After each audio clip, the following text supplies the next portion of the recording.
Hey, this is Jamie from Stonemaier Games, and today I'm going to talk about my top 10 favorite series and worlds and brands. So gaming, we'll call it series or worlds of games that have at least 3 separate standalone games in the same world or in the same series. And the qualification that I put on games that can actually make my top 10 list here, or series that make my top 10 list, are that I've actually played at least 3 of the games in those series. So that was my my requirement to make this list.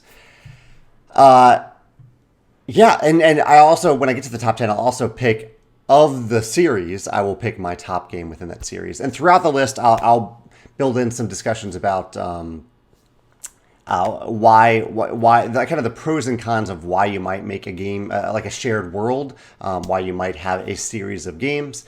I'll talk a little bit about that as I go. I also want to mention that I did not include legacy games in this series. So, for example, like Pandemic has plenty of games in their series of games. Definitely tons of Pandemic games. I didn't. If a game would have qualified for this list, or if a world would have qualified for this list, because the third game in that series, or one of the 3, is a legacy game, I didn't count that as one of the 3, even though legacy games are like designing 5 games all in one.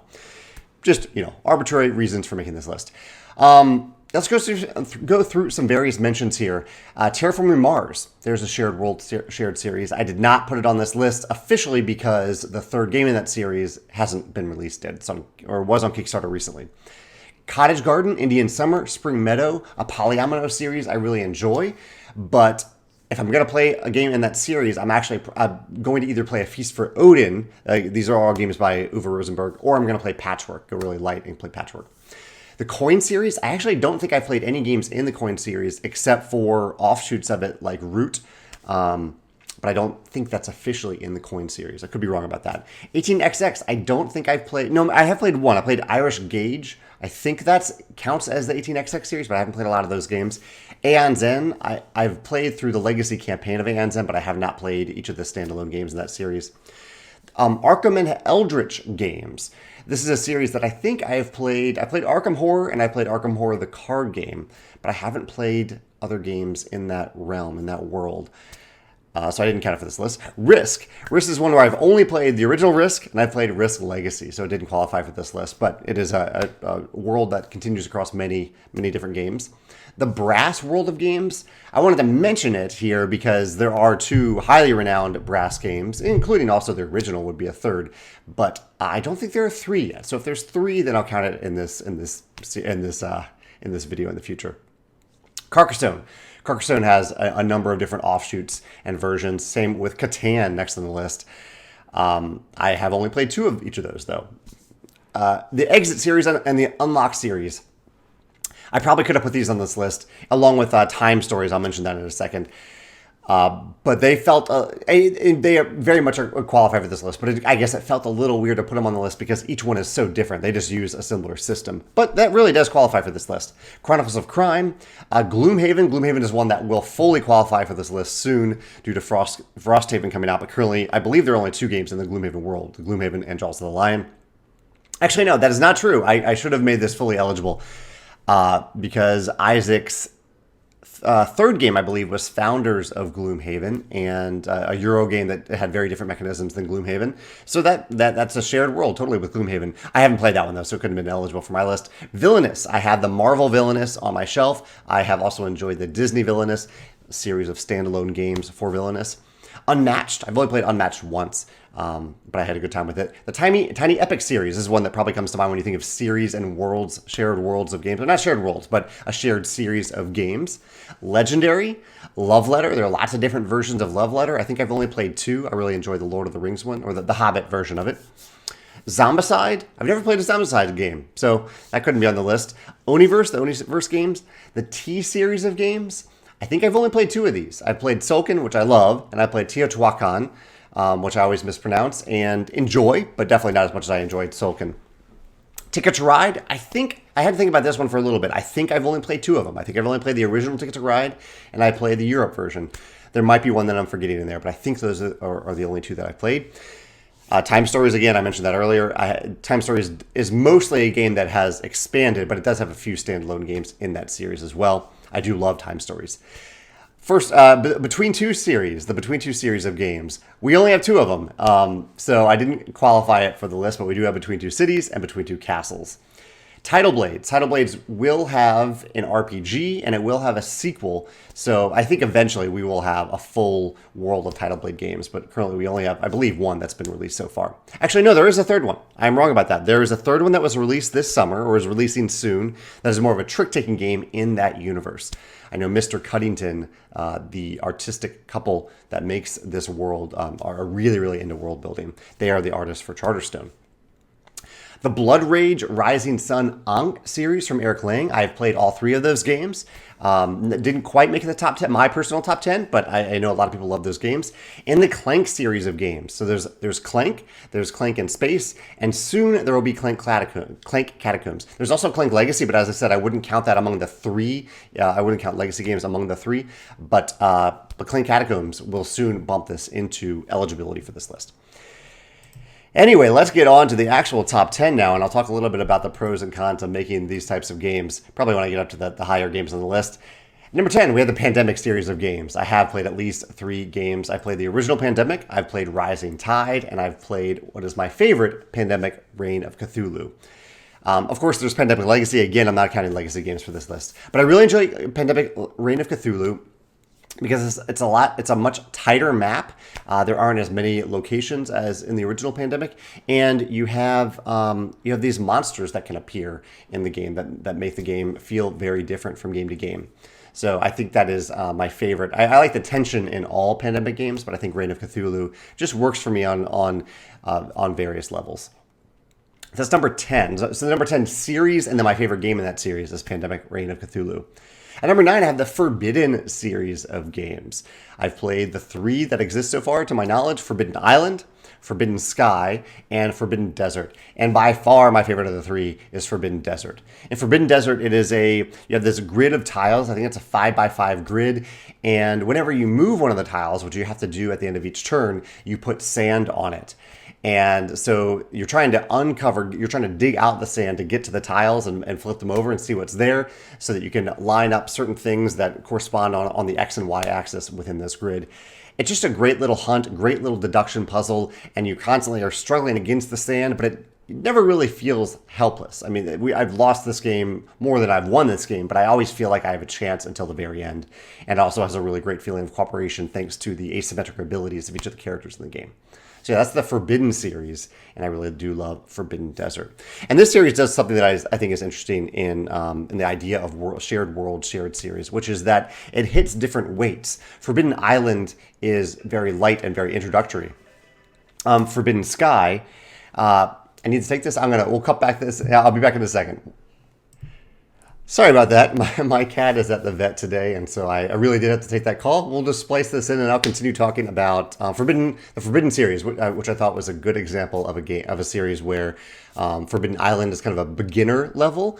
Forbidden Desert is a kind of a more advanced level of the game version of the series, and Forbidden Sky is even more difficult. So you can appeal to different types of gamers in that way. Next up at number 8 is Century Spice Road, which also includes Eastern Wonders and A New World. I have played all of these. I believe the only one that I've really played repeatedly is Century Spice Road. That's one that I've liked more and more with more plays of it, including plays on Board Game Arena. And there is Century Spice Road and Century Golem Edition. I believe they are identical except for the art. So I've kind of combined them into one version of Century. But Century, it's a hand/deck management game. You're essentially building a deck, but there's no randomness behind it. It's the Concordia style of play a card, and then when you're ready, you can bring all the cards back to your hand. And it just has a really nice flow to it. It doesn't take a lot of brain power, even though you're making good choices throughout the game, which is kind of nice. Like, you can casually play, but still have a really nice sense of satisfaction.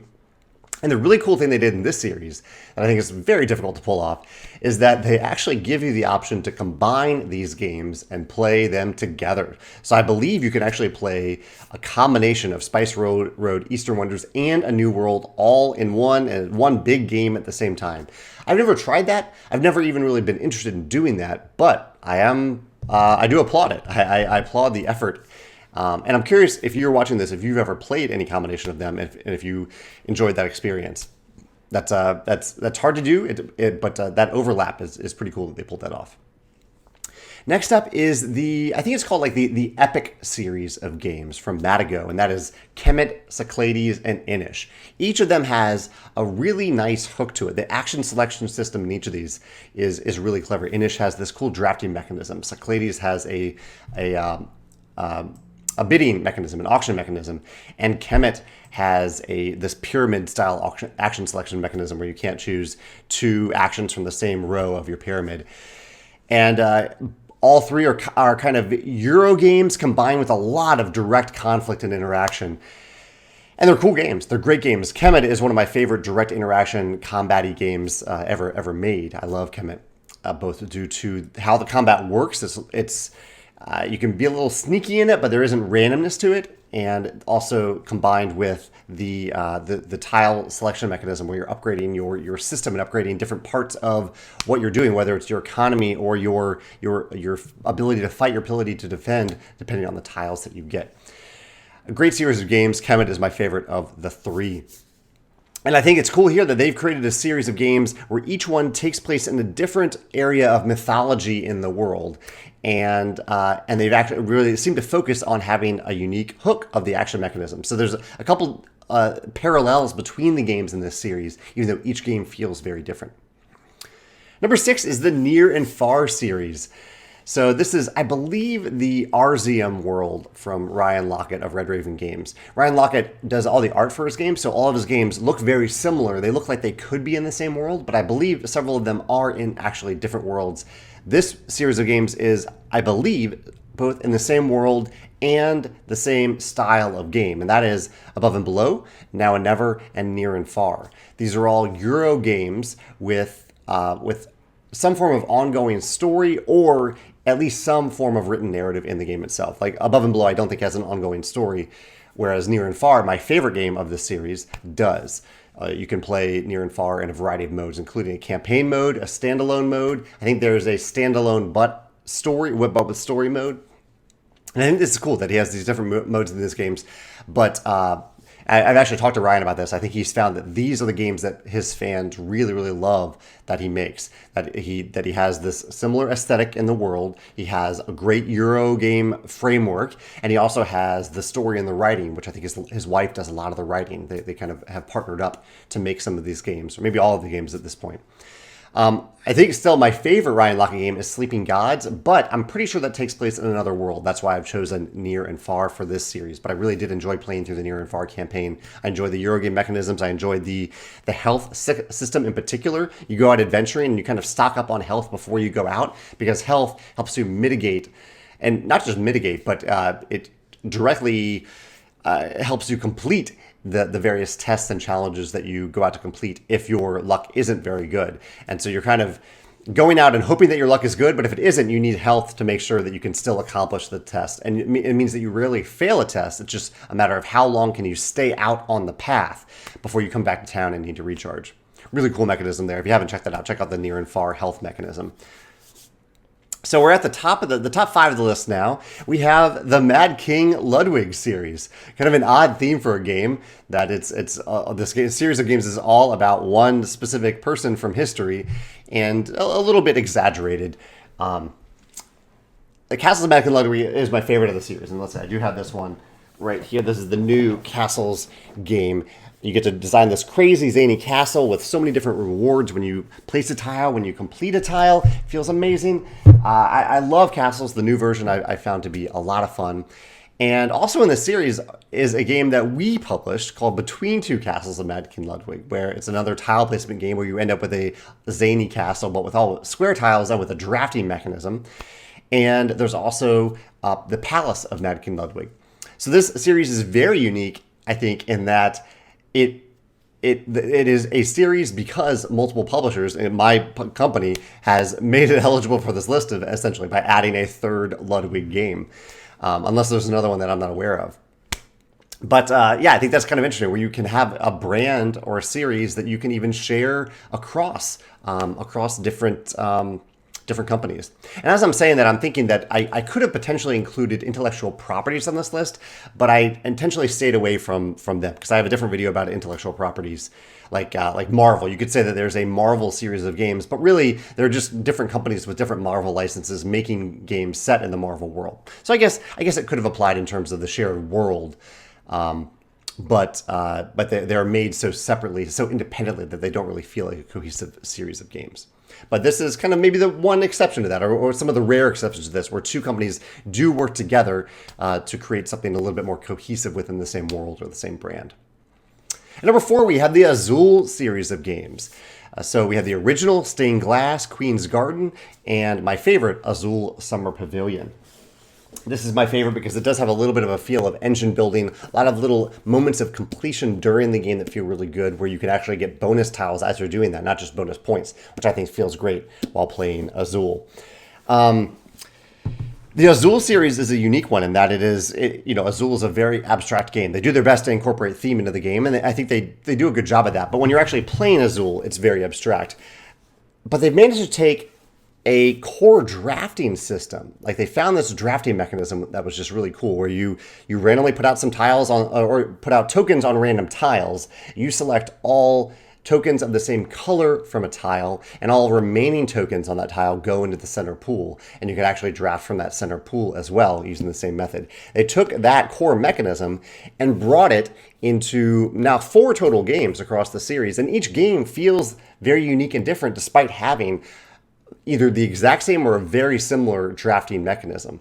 I think that's really cool that they took one mechanism and stretched it in such a way that makes each game feel unique and special, to the point where I think it's worth having multiple Azuls in the collection. Oftentimes I would say probably the original and then your favorite. So, the original Azul, and then for me, the Summer Pavilion version. But I think that's really neat to take a single mechanism and then branch out in that way. And I think Azul is also a good example of having just a very successful game and deciding, this game is bringing joy to people. Can we, without people having to relearn a completely new game, but to have a new experience, can we offer them something else? And actually, let me back up real quick and mention I'll talk about this in the next series of games, which is Seven Wonders. Seven Wonders has 3 games in this series now that I'm aware of. There's Seven Wonders Duel, Seven Wonders, the original Seven Wonders, and Seven Wonders Architects. Seven Wonders Architects is probably the lightest of the 3, and then Seven Wonders Duel and Seven Wonders are similar weight. Seven Wonders is great for large player groups, or from 3 to 7 players, and then Seven Wonders Duel is specifically for 2 players. That is my favorite of the bunch, although it's really close between Seven Wonders and Seven Wonders Duel. I really like both of them. And the thing I was going to go back and say about the Near and Far series, the Red Raven series of games, is that in Seven Wonders Duel, something that they do to, I think, really help people, really invite people to stay in that world, is that they use a lot of the same icons.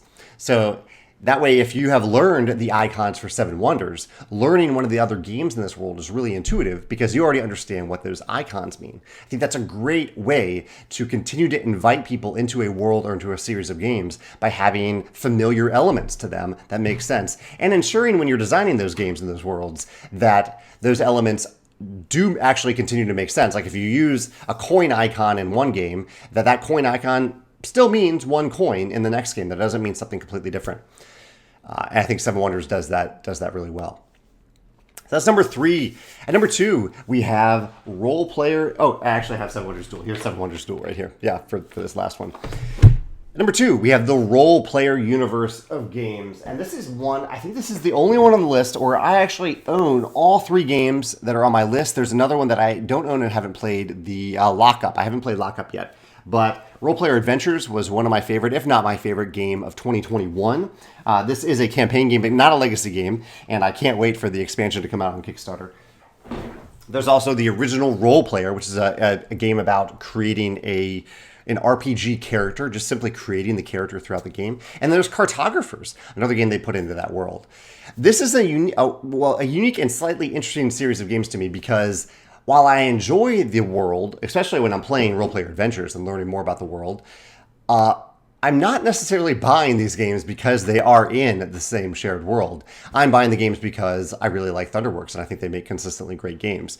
So it's a little bit of a weird one for this list, but I do appreciate that they have leaned into this world, that they're kind of building out the world in different ways. I think that's really, really cool. And yeah, I just think that's a neat method of games, of having these little games where you get to see little pieces of the world. And then when you play a game like Role Player Adventures, you get to see all those pieces come together in a really epic, satisfying way. So the Role Player world of games is one that I really, really enjoy, with Role Player Adventures being my favorite. And at number 1, we have Garphill Games. I'm pretty sure there was a better name for me to call this series of games from Shem Phillips and Garphill Games. I'm pretty sure I heard it, but I couldn't find it when I was looking for it. But basically, Shem will eventually have 4 different parts of this world. So this is the West Kingdom. So he started out with Raiders of the North Sea. He's working on the South area right now, and eventually he'll do the East. But it'll be a total of 12 different games in this world, and I think he has 7 so far, maybe.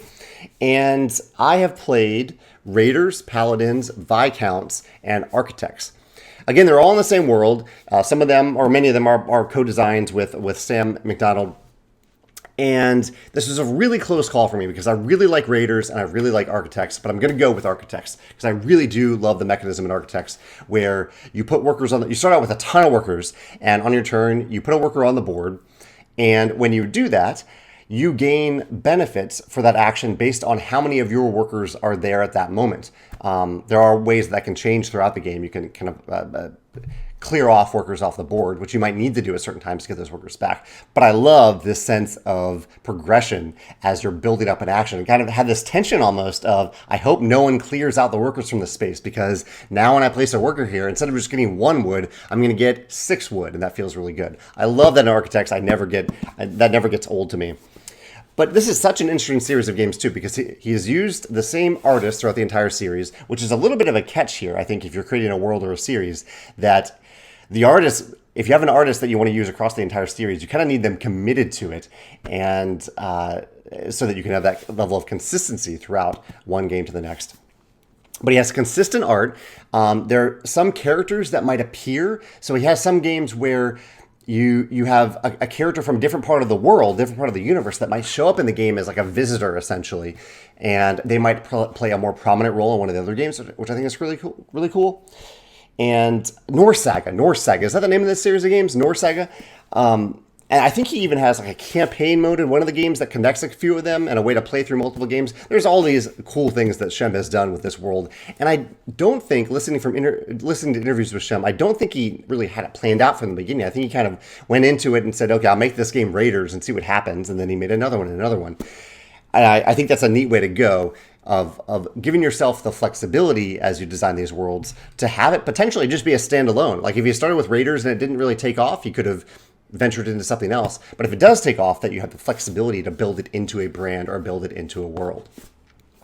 I'm trying to think of any other pros or cons here, because as I mentioned, Stonemaier Games doesn't have any games that apply to this so far. We have in Euphoria, there's Euphoria, and there's a game from another publisher that is kind of a large group social deduction game set in that world. And that's one consideration that we have. Like, how do you want games set in the same world to feel fairly similar, or do you want very different games set in the same world? I think there are pros and cons to both of those depending on your strategy and how your audience responds to that. We have the Between Two series, but it's really just 2 games. And that's a good reminder, actually, in my opinion, that I think trilogies are kind of the standard format for books and movies and things like that, to actually have a trilogy. And I think that can make sense, especially if there's a nice arc between the games. But you don't always need a trilogy. There's an author that I really, really love who publishes the Grishaverse series of books, and she makes duologies. There are a few trilogies in her world, but a lot of the time she just has 2 books to write, each with a clear beginning and end. Instead of trying to stretch it into a trilogy, she just says, I'm going to write 2 books here. Call it a duology. And I think that works out really well. So I'm happy with our Between Two duology of games, and we're not necessarily pursuing a third one. There are worlds, Stonemaier Games worlds, that I would like to explore a little bit more, like the Green Gully world in Charterstone. I'd like to explore that in a new game. The 1920 plus world of Scythe, I think that's a great world. And I'm forgetting one here as I talk. There are other worlds that I'm curious about building and expanding. I think that it can feel good when you see the same world from different angles using different mechanisms while having certain elements that feel familiar to the players who want to visit those worlds more than once. That's a good way to summarize this, I think. So let me know what you think about these game series, what your favorite game series or worlds are, and your favorite game in that series. I'd love to hear your thoughts about that in the comments below. Thanks.